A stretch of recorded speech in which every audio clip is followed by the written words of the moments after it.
বোন, তোমাদের কিছু বাস্তব কথা বলি। পুকুরের পানি সবাই ব্যবহার করে, কিন্তু কেউ খায় না।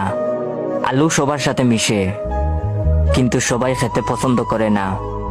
মিষ্টির দোকানে এমনি মাছি বেশি থাকে, ওইটা দোকানদারের অ্যাটিটিউড না। খোসা সহ একটা কলার দাম 5 টাকা। ঠিক ওই কলার যখন খোসা ফেলে দিবে, তখন ফ্রি দিলেও কেউ নিবে না। তখন এটা মশা মাছির খাবার হবে।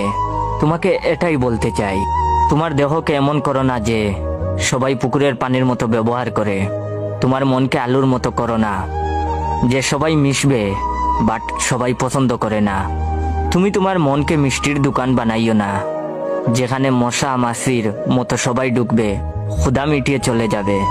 তুমি তোমার শরীরকে কলার মতো খুলে দিও না, মশা মাছির মতো সবাই ক্ষুধা মিটিয়ে চলে যাবে, কাউকে ফ্রি দিলেও নিবে না।